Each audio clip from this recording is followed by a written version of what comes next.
Hi guys, අද මම ඔයාලත් එක්ක කතා කරන්න හදන්නේ ඩුබයි වලට ඉන්න අයට සහ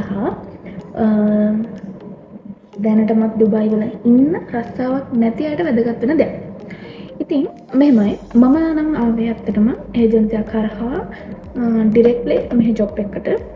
ඉතින් අපිට නම් ලොකු ප්‍රොසෙස් එකක් තිබ්බා. ඒ කියන්නේ ඒජන්සිය හරහා මුලින්ම අපි ඉන්ටර්වයුව කරා. ඊට පස්සේ ඉන්ටර්වයුව එකෙන් පාස් වුණාට පස්සේ මෙහි HR මැනේජර් ඇවිල්ලා අපිව ඉන්ටර්වයුව කරා.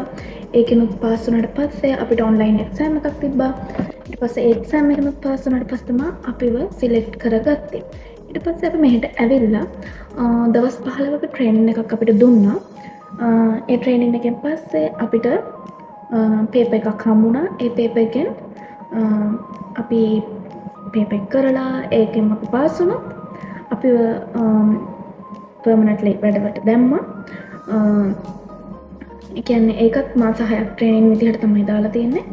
ඊට පස්සේ එහෙම නැති කියන්නේ පාස් වෙච්ච නැති අය ආපහු රිපීට් කරා. ඉතින් මගේ අත්දැකීම අනුව මම ඔයාලට කියන්නේ ඩිරෙක්ට්ලි ඒජන්සි එකක් හරහා එන එක තමයි හොඳ. එහෙම නැත්නම් ඔයාලට පුළුවන් slbfe.lk කියලා සර්ච් කරලා slbfe.lk කියලා Google එකේ සර්ච් කරන ඒක හරහා ඩිරෙක්ට්ලි කම්පැනිස් වලට ඇප්ලයි කරන්න. ඉතින් ඒක ගොඩක් ආරක්ෂිතයි සහ කාලය මුදල් සියලු දේම ඉතිරි කරගන්න පුළුවන් ක්‍රමයක් විදිහට තමයි මම දකින්නේ. ගොඩක් වෙලාවට අපිට ඔය වරුන්ට නොවි සාමාන්‍යයෙන් හොඳ දෙයකට යන්න හොඳ ජොබ් එකකට යන්න පුළුවන් මේ SLBFE කියන වෙබ් පේජ් එක හරහා ඇප්ලයි කරොත්.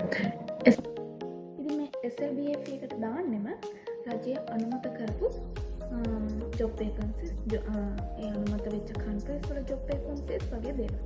ඉතින් අපිට ඒකෙන් වෙරිෆයි වෙච්ච ජොබ් වේකන්සිස් හොයාගන්න පුළුවන්. ඉතින් එහෙම ඔයාලට හොයාගන්න පුළුවන්. එහෙම නැත්නම් ඔයාලට ඒජන්සියක් කරහා එන්නත් පුළුවන්. ඒජන්සි වල ඕන තරම් වේකන්සිස් දානවා. ඔයාලට ඒ හරහා බලන්න පුළුවන්. හැබැයි අද මම කතා කරන්න යන්නේ ඒ ගැන නෙවෙයි. අද මම කතා කරන්න යන්නේ ඔයාලා මෙහෙට එන්න කලින් දැනගන්න ඕනි දේවල් සහ මෙහෙ දැනටම ඇවිල්ලා ජොබ් නැතුව ඉන්නවා නම් කවුරු හරි එයාලට ජොබ් හොයාගන්න පුළුවන් ක්‍රමයක් ගැන. ඔයාලා මෙහෙට ඇවිල්ලා නම් ඉන්නේ කඩයක් ගන්න යන්න ඕනේ නැහැ. මට ඕනි තරම් හම්බෙලා තියෙනවා. අපේ ලංකාවේ අය වෙන රටවල අය හැමෝම ඇවිල්ලා අපේ ෂොප් එකෙන් පවාහනවා. මෙතන ජොබ් වේකන්සිස් නැද්ද? ඉතින් එයාලා කතා කරන විදිහම තේරෙනවා එයාලට ඉංග්‍රීසි වත් හරියට බැරුව තමයි මේ ඇවිල්ලා හොයන්නේ ජොබ් වේකන්සිස් කියලා. ඉතින් එහෙම ජොබ් වේකන්සිස් හොයන්න අවශ්‍ය නැහැ. ඇත්තටම වෙබ්සයිට් ඕනි තරම් තියෙනවා.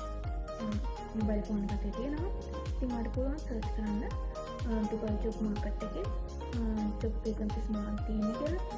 ඉතින් එහෙම නැත්නම් තව ඕනි තරම් Google එකේ සර්ච් කරලා බලලා ඊට පස්සේ ඔයාලට යන්න පුළුවන්. ඔයාගේ ලොකේෂන් එක මොකක්ද? ඔයා ඉන්න කොහෙද කියලා දාලා ඒ ආවට තියෙන ජොබ් වේකන්සිස් හොයාගෙන ඔයාලට යන්න පුළුවන්. හරි. ඊට අමතරව ඔයා දැනටමත් මෙහෙට ඇවිල්ලා නැත්නම් ඔයා මුලින්ම හිතන්න ඕනේ දේවල් ටිකක් තියෙනවා. මෙහි ජීවන වියදම. ඒ කියන්නේ living cost එක. living cost එක කොයි වගේද කියලා ඔයා හිතන්න ඕනේ. ඇත්තටම දැන් මම ඉන්නේ පාටිෂන් එක. එතකොට බෙඩ් ස්පේස් වල ඉන්න අය ඉන්නවා. ඊට පස්සේ ප්‍රයිවට් රූම් ගත්තා ඉන්නවා. ප්‍රයිවට් රූම් එකක් ගන්න නම් ඉතින් පොඩි පඩියකට අවිල්ලා හිතන්නවත් බෑ. හරිද? එතකොට ඔයා 1500ක 1700ක පඩියකට නම් එන්නේ. ඔයාලට කවදාවත් ඉතිරි කරන්න පුළුවන් කියලා හිතන්න එපා. මොකද ඩුබයි කියන්නේ මේ රටේම හම්බ කරලා මේ රටේම වියදම් කරන්න හදපු ක්‍රමයක් තියෙන කන්ට්‍රි එකක්. ඉතින් හිතන්න ඔයා 1500ක් සැලරි එක අරගෙන බෙඩ් ස්පේස් එකක් 400යි. මම ඉන්න ඒරියා එකේ 400යි. එතකොට ඩුබයි වලට ගියාම ඊට වඩා ගොඩක් ගණන් 500යි 600යි 700යි 900ට 1000ක් තියෙනවා. අඩුම 500යි 600යි. ඉතින් එතකොට ඔයා 1500න් 500ක් බෙඩ් ස්පේස් එකට වියදම් කරපුවාම ඔයාට කෑම බීම වලට 400ක් වියදම් කරපුවාම 900ක් ඉවරයි. ඊට පස්සේ ට්‍රාන්ස්පෝර්ට් එහෙම කම්පැනි එක සප්ලයි කරන්නේ නැත්තම් ට්‍රාන්ස්පෝර්ට් වලට කොස්ට් එකක් තියාගන්න වෙනවා. එතකොට ට්‍රාන්ස්පෝර්ට් වලට 300ක් අයින් කරොත් එතකොට ඔයාගේ සැලරි එකෙන් කොච්චරද ඉතිරි වෙන්නේ කියලා හිතලා බලන්න. ඊට අමතරව ඔයා හිතන්න ඔයා පළවෙනි පාරට රටකට ආවට පස්සේ මේ ඩුබායි වල හැම තැනම තියෙන්නේ 1 to 10 shops. මම උනත් ගියාපුවම එන හැමදේම අරන් එනවා මටවත් සැලරි එක ඉතිරි කරගන්න බෑ. ඉතින් ඒ ෂොප් වලට ගියාපුවම අපිට පේන්නේ හරි 5යි 10යි ඒ වගේ දේවල්. එතකොට මේ 5යි 10 දේවල් පේනකොට අපිට ලංකාවේ හුරු මොකද්ද? අපි ලංකාවේ 5ට 10ට ගන්න දෙයක් නැහැ. අපි හිතනවා මේක කොච්චර අඩුයිද? ඒ වුණාට අපි ඒක ලංකාවේ කරන්සි එකට කන්වර්ට් කරලා බලපුවම අපි සෑහෙන්න වියදම් කරලා තියෙනවා. අන්තිමට ෂොප් එකෙන් එළියට එනකොට ඔයාටවත් හිතා ගන්න බෑ ඔයා කොච්චර වියදම් කරලාද කියලා.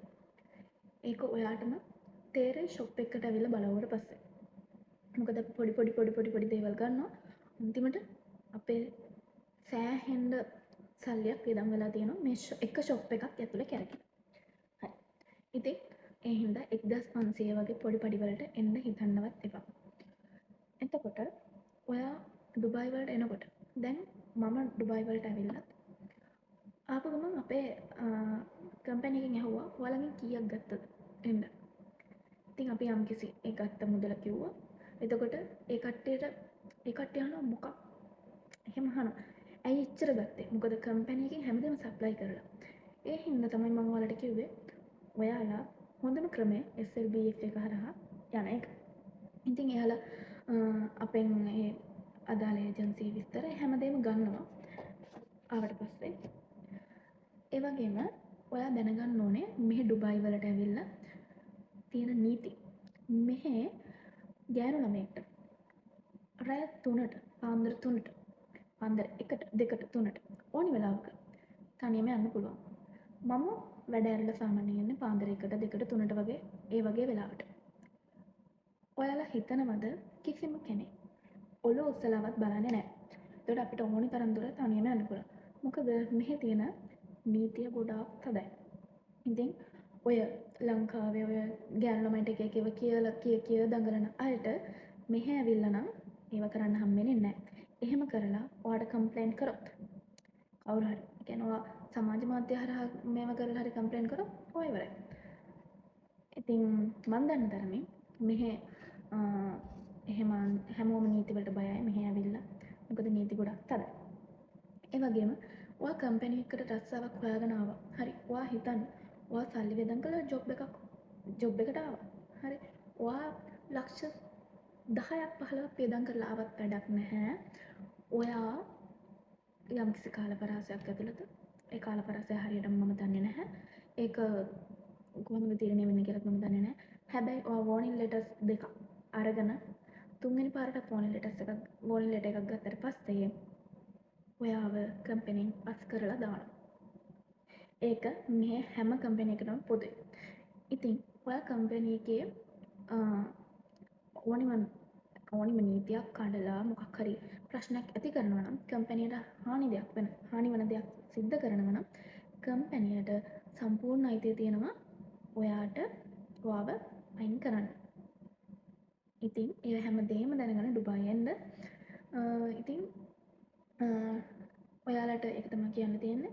ඒ වගේම මේ දවස්වල මෙහෙ විසිට් ඇවිල්ලා ඉන්න කට්ටියට මෙහි තියෙනවා අපේ මම වැඩ කරන තැන වේකන්සිස්. ඉතින් කවුරු හරි මෙහෙ ඇවිල්ලා දැනට ඉන්නවා නම් මට මැසේජ් එකක් දාන්න.